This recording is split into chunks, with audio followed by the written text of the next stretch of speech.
Salutare tuturor! În luna noiembrie vom avea și bune și rele. În primele 12 zile ale acestei luni ne vom confrunta cu tranzitele nefavorabile ale Soarelui și ale planetei Marte. În schimb, în 13 noiembrie, luna nouă marchează încetarea influenței negative a acestor astre. Planeta Marte trece la un tranzit favorabil. Și până în 20 noiembrie este puternic ajutată de Soare și contribuie împreună la reparațiile relelor pricinuite în ultimele 30 de zile. Cum este influențat fiecare semn zodiacal de această trecere de la rău la bine, vedeți la horoscop. Berbec. La începutul lunii te vei confrunta cu dificultăți financiare în privința fondurilor provenind din alte surse decât munca ta sau provenind de la alte persoane. În același timp, din cu totul alte motive sau și din cauze financiare, poți înregistra un eșec într-un domeniu important pentru tine.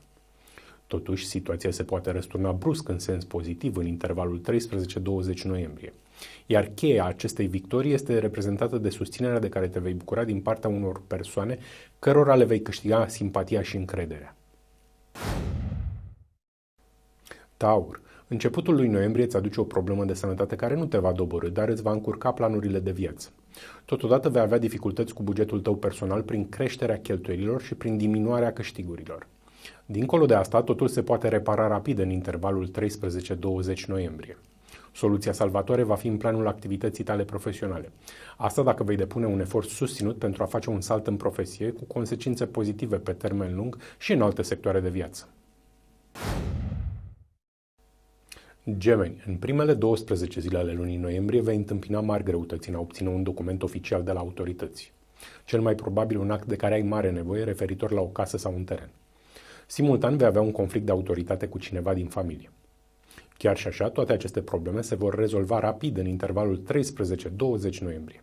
Asta dacă îți vei coordona toate resursele de care dispui și dacă îți vei pune în valoare personalitatea ta comunicativă în cadrul negocierilor pe care le vei avea. Rac. Începutul lunii îți va aduce un eșec într-un domeniu destul de important pentru planul tău de viață. Dar cauza nereușitei îți aparține în exclusivitate. Totodată, datorită unei atitudini mai nervoase sau dominatoare, toți cei din jurul tău care te pot ajuta îți vor întoarce spatele. Cu toate acestea, în intervalul 13-20 noiembrie, eșecul se poate transforma în victorie și toată lumea te va sprijini. Asta dacă vei reuși să închei o înțelegere constructivă cu un membru al familiei și dacă vei avea o interacțiune pozitivă cu cei din jurul tău. Leu. În primele 12 zile ale lunii se poate activa plata pentru unele fapte rele din trecutul tău și vei trece prin mai multe conjuncturi dificile. În același timp vei avea greutăți materiale din cauza unei sume sigure de bani pe care te bazai și care întârzie să ajungă la tine. În schimb, în intervalul 13-20 noiembrie, dacă vei face mai multe drumuri scurte și dacă vei comunica neîncetat cu cei din jurul tău, te vei bucura de circumstanțe mai mult norocoase în domeniile cu probleme, iar suma de bani va ajunge în final la tine însoțită de alte câștiguri. Fecioară, la începutul lunii, faptele tale nu prea bune din prezent pot activa karma ta negativă și astfel poți avea dificultăți considerabile în anumite capitole de viață. Chiar dacă nu ai o karmă negativă, te vei confrunta cu o problemă bruscă de sănătate care te va pune oarecum în dificultate.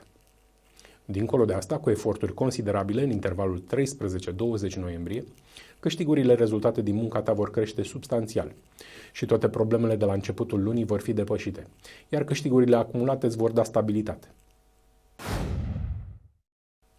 Balanță. În primele 12 zile ale acestei luni vei avea conflicte cu toți cei din jurul tău, atât cu prietenii, dar și cu colegii de la locul tău de muncă. Și te vei confrunta și cu probleme în cadrul activității tale profesionale. Totuși, dacă vei găsi resurse interioare să reziști acestui asediu al celor din jurul tău, în intervalul 13-20 noiembrie se va activa răsplata pentru anumite fapte bune din trecutul tău. Și vei beneficia astfel de conjuncturi avantajoase în care toată lumea te va susține și vei avea din nou bune rezultate în plan profesional. Scorpion. Începutul lunii va fi marcat de un conflict cu cineva din familie, lucru care va face viața grea pentru toți cei din cămin.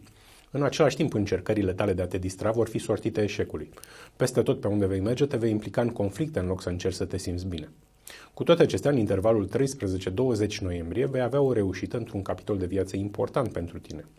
Și astfel revine liniștea în cadrul căminului familial și vei reuși să mergi într-o scurtă excursie sau la o petrecere și te vei relaxa.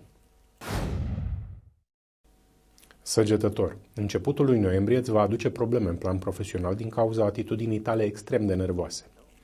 Tot în aceeași perioadă te vei confrunta cu dificultăți în cadrul deplasărilor obișnuite din cauza defecțiunilor unui mijloc de transport sau vei avea probleme de comunicare din cauza telefonului.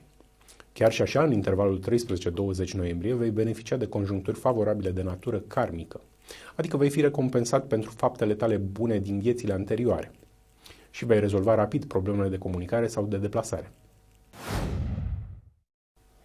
Capricorn. Primele 12 zile ale lunii noiembrie vor fi grele pentru relația de cuplu, deoarece vei avea neînțelegeri cu partenerul de viață. În același timp, faptele tale nu prea bune din prezent pot activa karma ta negativă și te poți confrunta cu conjuncturi nefavorabile în capitole de viață unde ai încă lecții neînțelese. Totuși, toate aceste probleme se vor soluționa dacă în intervalul 13-20 noiembrie vei încerca să te ocupi de activități care te pasionează și îți fac plăcere și dacă vei merge cu partenerul la o petrecere sau într-o excursie. Vărsător. La începutul lunii, câștigurile rezultate din munca și efortul tău personal vor înregistra o scădere considerabilă. Totodată te vei confrunta cu anumite conjuncturi total nefaste care se datorează indirect unor fapte rele din trecutul tău pentru care trebuie să plătești acum.